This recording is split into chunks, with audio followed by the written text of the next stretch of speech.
Boa tarde, Kleber, tudo bem? Eu gravei esse vídeo aqui para tentar te explicar por que eu acho que o entendimento da maçonaria e o entendimento da mensagem de Jesus são antagônicos no que se refere basicamente à moral e à ética, né? Tem um professor de ética da USP, chama Clóvis de Barros Filho, um cara muito bacana. E ele fala que a ética é o estudo de como viver bem, né? Então a gente tem, vamos dizer que a gente pode ter duas éticas, né? Que é a ética do Jesus e a ética da maçonaria. Você pode colocar isso.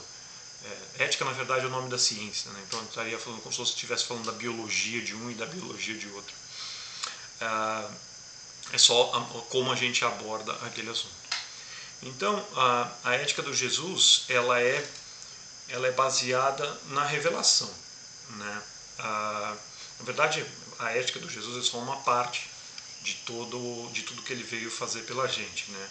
O meu entendimento é que ele veio, como é que seria fulfill em português? Seria concluir a aliança que Deus fez com Abraão, Deus fez com Moisés, Deus fez com Noé e Deus fez com Davi, né? Com Abraão, ele partiu os animais e ele passou no meio dos animais e falou: se você quebrar essa aliança, eu vou morrer no seu lugar. Foi aí por isso que Jesus morreu na cruz. Noé, ele fez a aliança com Noé, dizendo que ele jamais exterminaria a humanidade, por mais corrupta que ela fosse. Foi por isso que Jesus veio para morrer, senão Deus podia ter falado: deixa para lá. A terceira aliança é a aliança que Deus faz com Moisés, que ele fala: eu vou escrever, eu vou circuncisar o seu coração, né? Que a circuncisão, no caso do Abraão, era para mostrar que eles eram judeus, e a circuncisão do coração era escrever o Torá no coração das pessoas. E depois, no livro de Ezequiel, se você for procurar, você vai ver que basicamente é receber o Espírito Santo. Foi o que ele fez depois da morte dele. Ele falou que ia morrer e ia trazer o Espírito Santo. E a quinta aliança era com Davi, onde ele disse que o herdeiro dele seria o rei, que é o que Jesus fez, né? Então ele na cruz, ele cumpriu 5 alianças e criou a nova aliança, que é que nós todos podemos viver no reino dos céus, desde que nós morramos para o nosso passado, né? Tanto bom quanto ruim. A segunda coisa era que a gente carregasse a nossa cruz, e a terceira coisa era que a gente seguisse Jesus. E a parte de seguir Jesus é aí onde sim entra a questão da ética, né? Ou seja, como viver uma vida que glorifique a Deus, como viver uma vida que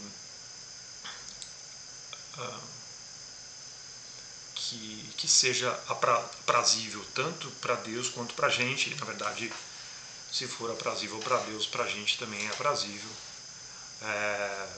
Então, a parte da ética na questão do Jesus, ela se encontra nessa parte aí, e fica basicamente nos ensinamentos dele, que ele veio ensinar para a gente aqui como ele veio viver, né? E a partir daí a gente tem esse direito, esse prazer de poder ser discípulo de Jesus, fazer novos discípulos, né? E viver como ele gostaria que a gente vivesse.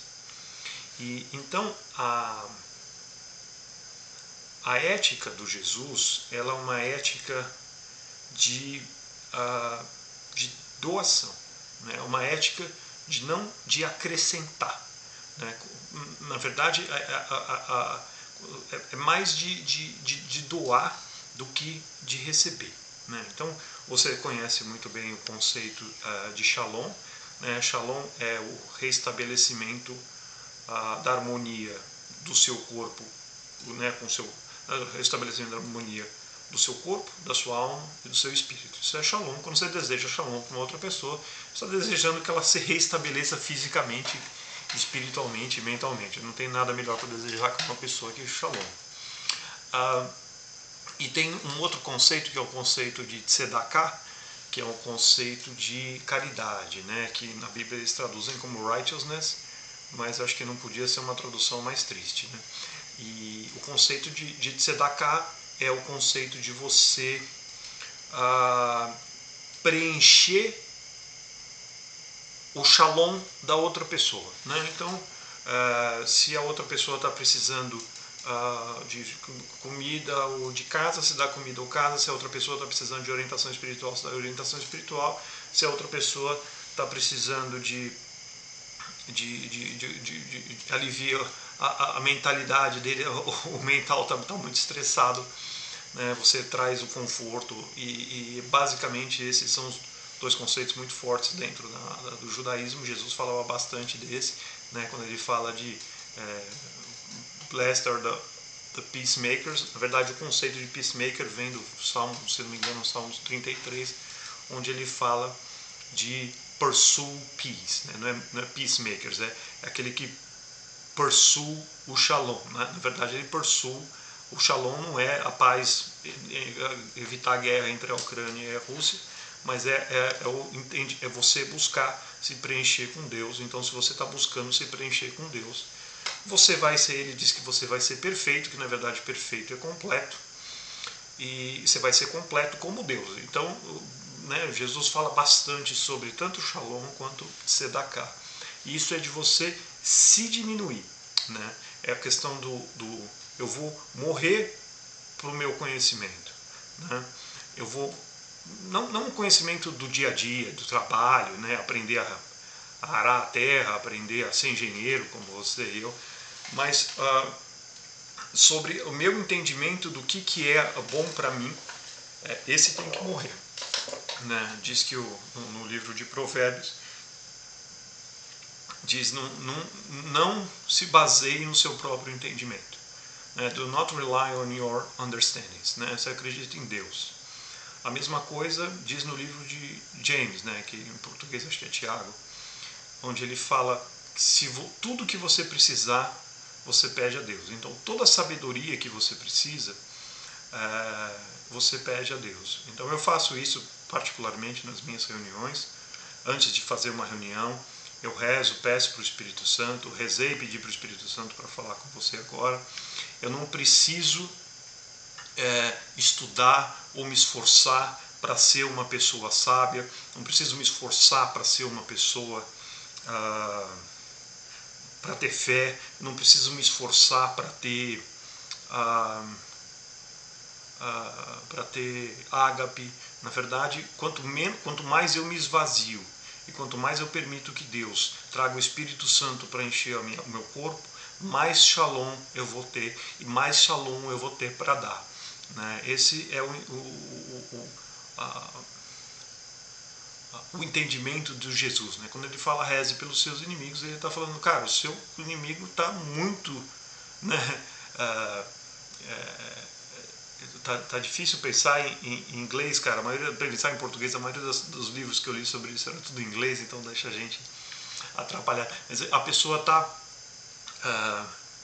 em falta, tá com deficiência de shalom no espírito, ele está com deficiência de shalom, é por isso que você vai rezar para ele, para que Deus traga a paz para aquela pessoa, né? Então, como eu disse no livro de James, ele diz que sempre que você pedir sabedoria para Deus, ele vai te dar, né? O difícil é a gente, eu tenho 43 anos, você é um pouco mais velho que eu,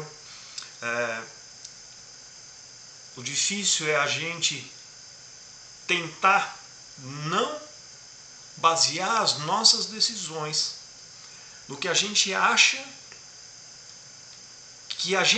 que é bom. Então, só porque eu fiz uma coisa boa uma vez na vida, não me torna bom naquilo. Então, quando eu for fazer aquilo de novo, eu não tenho que falar, eu sou bom, eu já fiz isso, eu vou conseguir fazer de novo. Não, eu tenho que matar em mim tanto o que é mal, quanto o que eu acho que é bom. Porque, na verdade, Deus tem um propósito muito melhor do que eu acho para mim e do que eu poderia fazer para mim. Então, eu tenho que matar em mim tanto o que é bom, quanto o que é ruim. Jesus falou para morrer e para nascer de novo, né? E essa é a ideia da ética do Jesus, né? E a maçonaria, ela foi criada mais ou menos ali no século XVII, XVIII, alinhada bastante com a ideia do iluminismo, né? Com a ideia de você, através do conhecimento, é um modelo invertido, né? O conhecimento dos gregos, né, da nossa sociedade ocidental, ele vem você tem uma revelação, não uma revelação da natureza, mas uma percepção de um acontecimento. A gente vai tentar trazer esses acontecimentos para um ponto, né, para alguns pontos que seriam os axiomas, né, do acontecimento, para que através desses axiomas a gente consiga fazer uma previsão de como isso vai acontecer, né? E com isso a gente consegue, né, com o princípio do Descartes, a gente consegue voltar atrás e tentar fazer uma previsão do que vai acontecer. Nada mais é a gente tentando ter o controle sobre as coisas que vão acontecer. Primeiro que é impossível você conseguir determinar o que vai acontecer, né? É absolutamente impossível, porque você nunca consegue ver as coisas do jeito que engloba a sua totalidade, e se você perdeu 15%, vamos dizer, do acontecimento, você não consegue projetar o outro acontecimento, porque você também vai perder os 15% de lá. Na melhor das hipóteses, você não tem nenhum parâmetro para prever o que vai acontecer, né? Funciona bem com a física, matemática, né, engenharia e tal, funciona, mas com o comportamento do ser humano a previsão é zero, né? Mas aí você tem esses princípios, né, de você trazer tudo para os axiomas, né, e a partir dos axiomas você desenvolver para você chegar efetivamente e falar, ó, isso aconteceu por causa disso. Você tem esse mesmo movimento que foi o Aristóteles que fez isso, de trazer para o comportamento humano. E esses axiomas do comportamento humano ele chamava de virtude. Então a ideia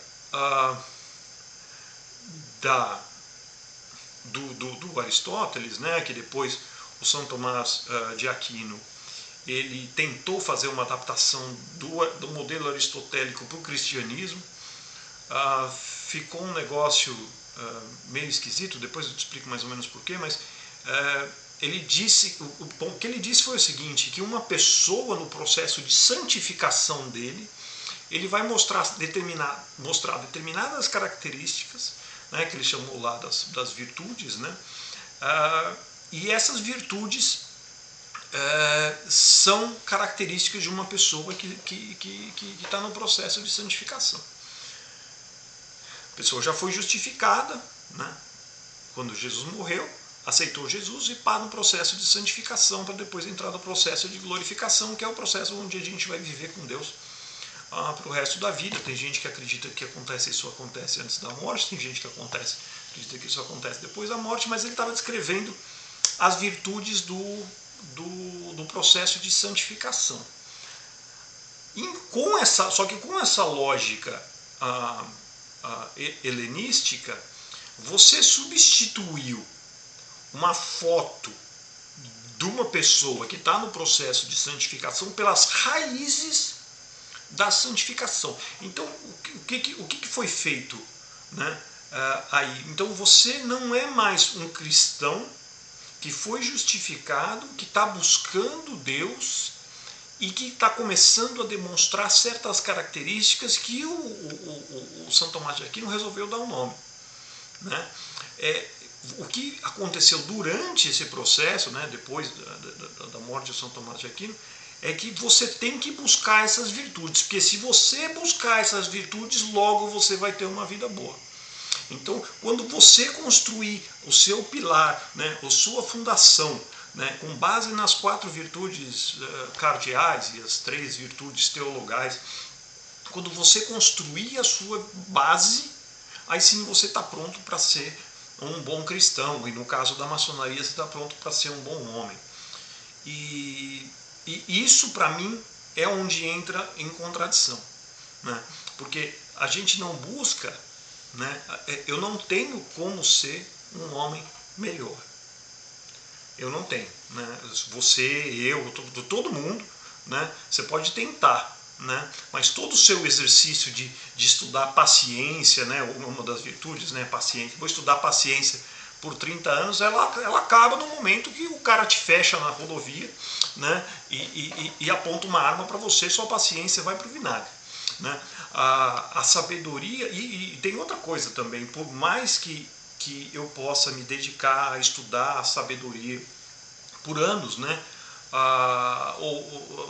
Vamos dizer que seja a virtude da fortitude, né? Vou estudar aqui a virtude da fortitude, vou dedicar a minha vida, vou me virar um monge para me dedicar para a característica da fortitude. Eu não consigo chegar a isso aqui do que Deus pode me dar, se eu pedir para Ele, hoje. Né? Se eu pedir, Deus me dê fortitude, Ele vai me dar uma fortitude muito melhor que se eu tivesse 500 anos para estudar o que é fortitude. E isso é o que o Espírito Santo trouxe depois que o Jesus morreu, né? Quando Jesus disse que depois que ele morresse, o Espírito Santo viria. Então existe essa busca, né, por se tornar uma pessoa melhor,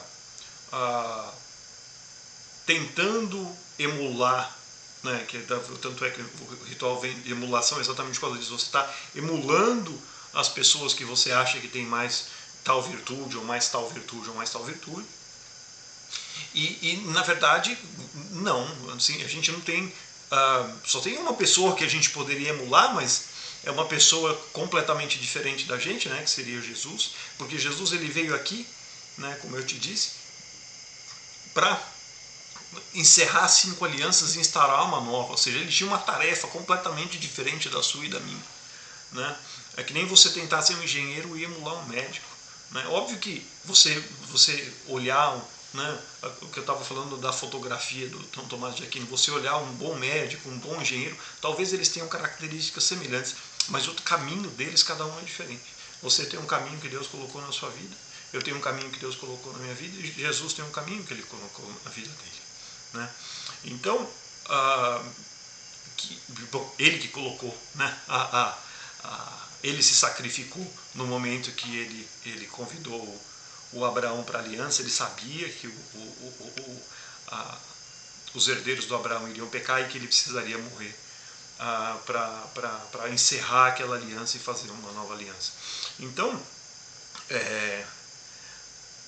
você buscar se evoluir espiritualmente está contra o que Jesus falou para a gente fazer, né?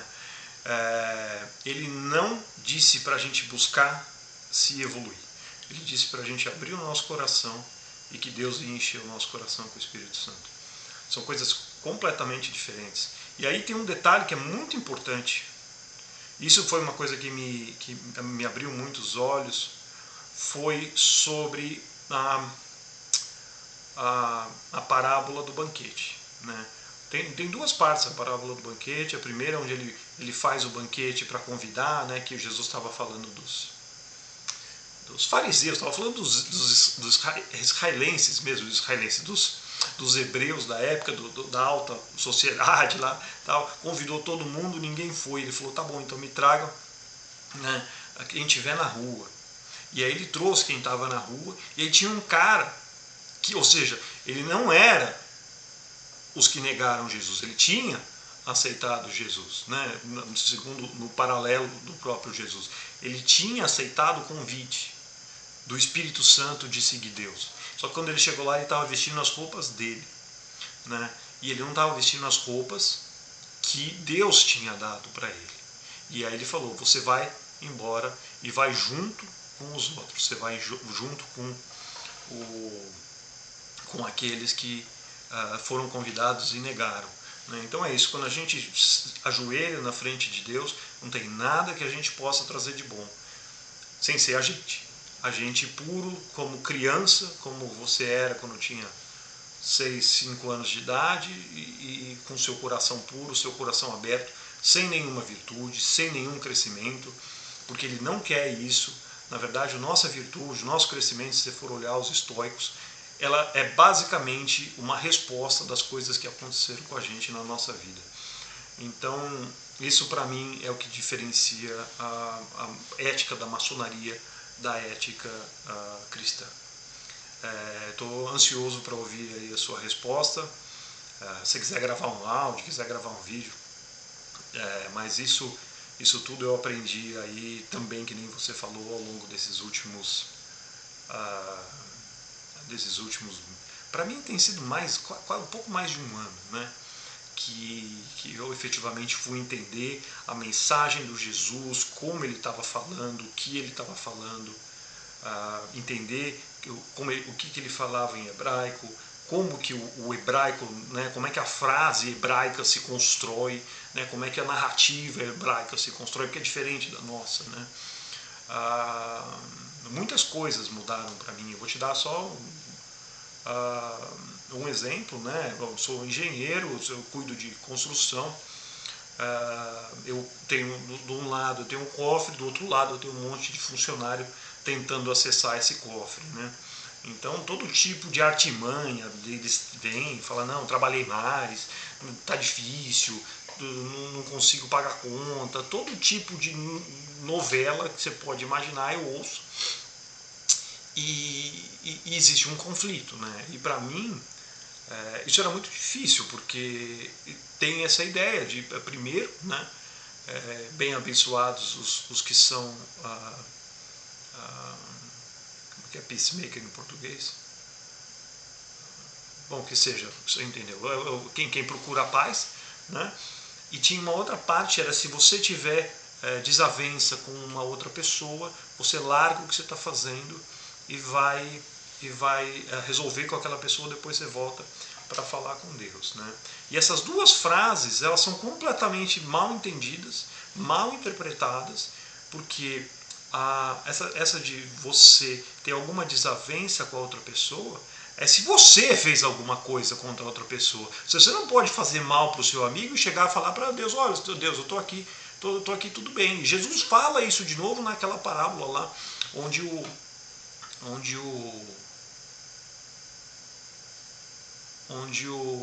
cara ele perdoa, o chefe perdoa ele, e ele vai lá e diz pro cara que estava devendo para ele que ele não vai perdoar de jeito nenhum, né? É mais ou menos isso. Então não é que, porque se eu estou falando, a última construção que eu fiz eu tinha 600 fornecedores, né? Eles tinham todo tipo de desavença contra mim, eles queriam mais dinheiro e eu não dava, porque eu só queria seguir o contrato, né?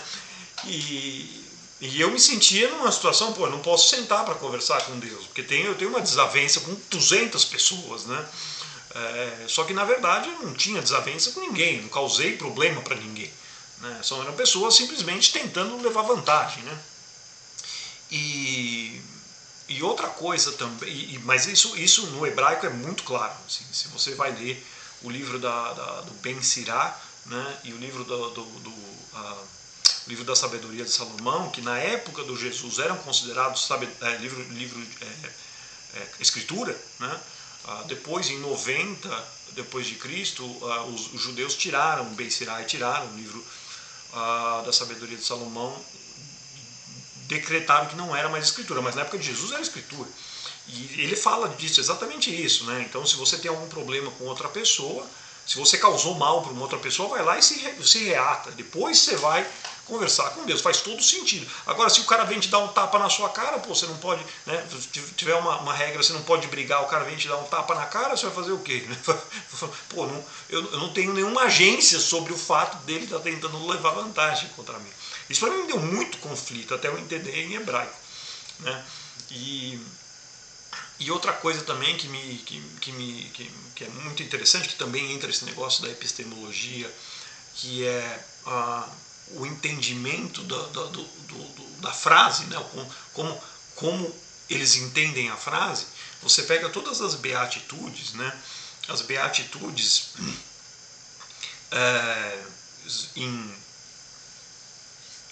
em hebraico, a palavra alegre-se, né? O rejoice, né? É ashrei, né? E ashrei significa pule de alegria, né? É bem esse o termo, se alegre o suficiente para você pular. E aí todas as frases depois do blessed are, né, bem abençoados os que, são cotações, são certos, a maioria deles é do livro dos Salmos, né? Alguns é do livro, se não me engano, do livro de Ezequiel, onde ele fala, Deus vai viver, quando Deus vier para a terra, ele vai viver com essas pessoas. Ele vai viver com os mansos, ele vai viver com aqueles que procuram Shalom. Então, o que Jesus está falando no Sermão da Montanha, nas Beatitudes, eu disse para vocês, Deus vai viver com essa pessoa, Deus vai viver com essa pessoa, Deus vai viver com essa pessoa. Alegre-se, eu estou aqui, eu vim viver com vocês, eu sou o Messias. Então, é completamente diferente do entendimento grego de se você só vai ser bem abençoado se você for manso. Você só vai ser bem abençoado se você for pobre. Você só vai ser bem abençoado se você for...